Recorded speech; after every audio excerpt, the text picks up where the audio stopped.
Scene. So I provided you with a file that I've started that I was working with, and there are a couple of things that are already set in place in here, or maybe differently. Whenever I'm working on a new image, my Blender file already has a bunch of settings preset. One of those settings is the sun. The sun. I'll be talking about the sun and the color grading or the color in general later on in the tutorial. For now, all I need you to know is that there are some sun settings, and I'm using black body node, and the sun is on a relatively low value. And the way we're gonna be building the scene is we're gonna be building the scene in soft light scenario, because if you want to increase the sharpness of the shadow, we go into sun properties and we change the angle of the sun. Now, the reason why we don't want to work I don't want to work for the first passes in the layout or the blockout phase is because I want to be able to see everything. And later on, what we're gonna do is we're gonna go through a bunch of different types of lighting scenarios with like misty passes, with sharp suns or sharp shadows and whatnot. But for the first passes, my preference is to work with a scene that already has a soft light, and the soft light is turned into at a lower value. The other thing that I always want to have in my preset file is compositor node. Compositor node means this is our color grading. Usually when you work on an images, like for the past, however like long the concept are this, when we're working with 3D, we're working on an image, we are rendering the image, and then we are taking this image into Photoshop I need to remove some stuff out. Then we were like overpainting this do post-processing in Photoshop at the end stage. But the thing is, we don't have to do it anymore. The way we can do it right now is we might want to just in general start working with the post-processing nodes. Now, when it comes to the contents of the nodes, later on in the tutorial, I'm gonna be explaining like what each of those nodes are doing. I don't want you to focus your attention on what's going on in right here, because what's going on in right here is not quite important yet. We want to first focus on our layout. We want to build our scene first, and then we want to mess around with the lighting. But what I wanted to say is still, whenever I'm launching my Blender window, I'll always want to have a compositor node ready and waiting for me, or doing something. Let me show you maybe in case of this image, how this image looks without the compositor.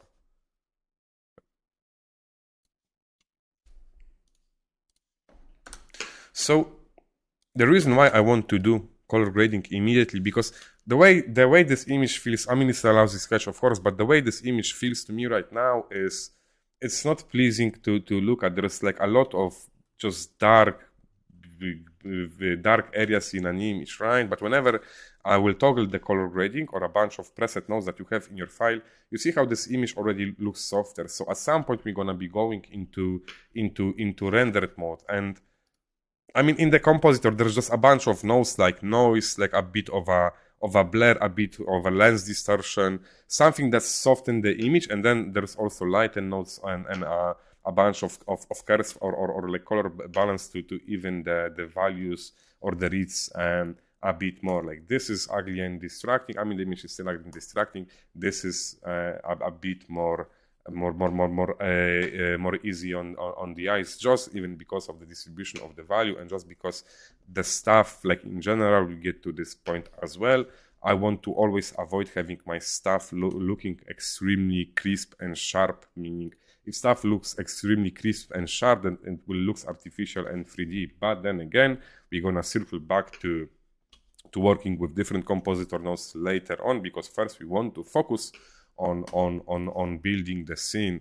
With that said, again, I don't want you to be concerned about the compositor node that's in the template file. I don't want you to be concerned by the sun settings that's in the file. I want you to know why I have those settings, but also I want you to know that for the first hours of this workflow, we are going to be working in solid mode, because we're going to be establishing the feeling of, we're going to be designing the environment, we're going to be establishing the feeling of scale, the feeling of depth, and we're gonna be resolving a bunch of problems that will lie ahead of us. Now, one last thing I wanted to talk about is I've made like an hour-long video about it and I had to edit it out. But what I wanted to say is whenever you open your Blender file, like this is my startup Blender file, not with the meshes in here, but with a compositor and with those sun settings and with some also HDRI settings. There's an HDRI already plugged into the map. We don't need to play with this HDRI map. We are not concerned about it. We're gonna get it like to HDRIs later on. And because I'm showing the HDRI map in here, like in your Blender, I'm using an add-on called Gaffer. You can get Gaffer from blendermarket.com. It's called Gaffer. I've spelled it right. I hope I did. God damn it, Piotr, you're doing so well with English. You're improving so much. But what I wanted to say is I'm using an HDRI manager, and you don't have to use an HDRI manager. I mean, you can use any other HDRI manager, or you don't have to use one at all. This add-on isn't mandatory because I'll be just working within the same HDRI map. And if I want to edit, I mean, I'm using this manager because it comes with a preset of a bunch of different settings, but also I'm using it because it has a bunch of settings accessible in here, like saturation, brightness, and whatnot. And you can also, like, without the add-on, you can enter those settings by going in here, changing it to Word, and you will see those same settings in here. It's just that HDRI managers, they just save you a bunch of clicks, and you know, when you're building the scenes, those clicks, they add up. We click different types of like shit thousands of times, so it's just like a convenient add-on to use. Now the other thing that I wanted to talk about that's like so extremely fucking important, the thing that I've said that I've mentioned, that made an hour-long video, is that and I had to edit it out. Is for now you just have to trust me, all right? For now you have to trust me that whenever you're opening your Blender file, you have camera, right? And we have this tendency to start building a scene within the camera, but the thing is, this is a 24mm camera. You never ever want to build your scene with 24mm camera. You have to trust me on this. For now, I'm gonna put this video somewhere in the internet. Now, the other thing that you never want to do is, I mean, all I need you to know for now, god damn it, stop with this phrase. Short lenses distort depth, and short lenses take away from the scale. And again, I'm gonna explain it in some other videos. So what you want to do instead in your startup file, you always want to have a camera preset with longer lenses. My preferences are 45mm. And after I open my Blender window, I'm gonna set up those values, and then I'm gonna go into external data, defaults, and save startup file, meaning the next time I'm gonna open Blender, my camera will be set up to 45mm. So what I want to say, I always build my scene with slightly longer lenses. Now, don't confuse what I'm saying with you're building your scene with 24mm camera, and then after you're done with your scene, you decide, oh, you know what, I'm now gonna increase my camera focal lenses, so my things will look more scaly. This doesn't work. I mean, it kind of works, but this is something entirely different. What I wanted to say, again, you always want to build your scene with longer lenses, and then after you're done with working the scene, you can start flying the camera around on your scene with like shorter lenses if you want to do a shorter lenses shot. So once again, we never want to build our scene on, I'm just like drawing it an example. It can be anywhere, like range from like 16 to 24. In general, we never want to start building our scene when it comes to those environments. I'm talking about like the sake of those images or stuff you see in my portfolio or stuff that I was working on commercially, right? I never want to start building a scene with short lenses and then transition to long lenses. I don't want to do it because if I'm working with short lenses, I know my architecture will feel too small, and I know my depth will be fake, because what short lenses does, it distorts depth in your image and it distorts the scale of your images too, right? That's why we tend to like long lenses if you want to push the feeling of scale in our image. But the thing is, if our scene is built from the ground on short lenses, then even after we transition to long lenses, like, there won't be any feeling of scale, of depth, just because our visual cues or our understanding or what we are placing on the scene is just based on like what we see in our viewport, right? And this viewport, because the focal lenses in default Blender are so short, will make us do like a bunch of accidents. So instead, what you want to do, you want to start working with longer lenses. Like my preference is like 40-45 millimeter camera, and then at the end, after my scene is assembled, I can transition to whatever lenses I want, even from super short ones to super long ones. Now, the last thing I wanted to bring, one of the last things I wanted to bring up is we'll be using textures from Textures.com. I really love those textures. I really love photos. I'll be explaining along the way what I'm looking for in the textures. But all I want you to know that we won't be working with PBRs at the beginning, and I'll be talking some smack about like add-ons that are having like PBR complex settings. Don't get me wrong. I love working with PBR materials. It's just that for the first passes of the image up until like even to this point, I wasn't taking care of distracted by the technical aspects, because if you're working with PBR materials, you go into a window and you start messing around with the nodes, and we don't want, oh, nice, great job cleaning the file, Piotr. God damn it. What I want to say is another file the same, fuck.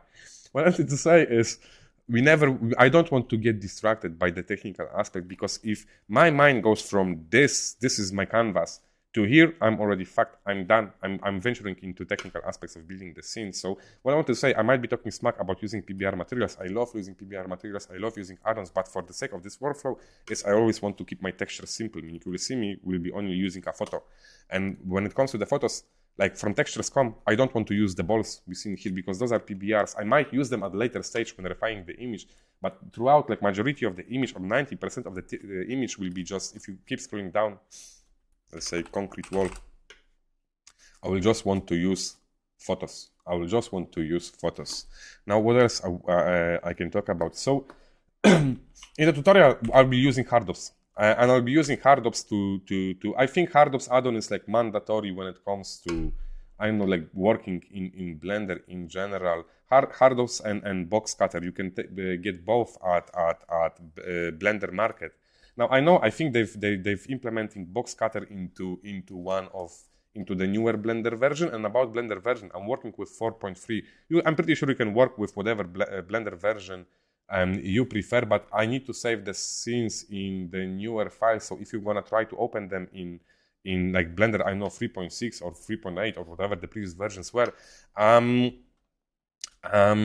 of the scenes should work fine, but I think they've changed something with this, how Sun works and with compositor nodes from, for example, 3.6 to 4.3. But about Hardops, yeah, I'm all over the place already. So I'll be using Hardops to mainly sharpen the edges, or I'll be using Hardops maybe to extrude some curves, like so. And the last thing I'll be doing is I'll be using Hardops to boolean shapes within a shape. So there is a proper way to do it. I'm sorry, I forgot how to do it with modifiers. What Hardops allows you to do is, if I want to cut the shape into this shape, I'm selecting the second shape and I'm just pressing Ctrl-. So it makes a hole in the shape, right? Now, one of the main modifiers we'll be using in this tutorial is a modifier called Simple Deform. So, for example, what we'll be doing is I will want to be placing a lot of shapes around this cylinder, and in order to do it, I will be using mesh tools, Hardops mesh tools, and dies, because we need to add a bunch of subdivisions into our shapes. Of course, we can do it this way as well, but the thing is, if I will want to use Simple Deform, I use quickly Boolean on a shape with like Boolean shape, then I won't be able to do subdivisions like so, meaning I want to use Hardops, mesh tools, and dice in order to subdivide this shape correctly. And then what we're gonna be doing, we're gonna be going over here, press Simple Deform, and then working a lot with bends. Now the thing with Simple Deform is sometimes is bugged out. So meaning you will want to spawn your shape, you will a simple deform modifier, and you will want to achieve this exact effect. But what's going to happen is your shape might glitch out. So I don't know what's the cause of this. Because we want to use bend on z-axis. Sometimes if this happens, what you need to do is go into edit mode and rotate your mesh by 90 degrees, and everything should work fine. And then you can rotate your mesh legs. So, and on simple deform, we'll be building majority of this scene. Is there something else that I wanted to talk about? No, I think that's it. All right. I hope you will enjoy the tutorial. Thank you.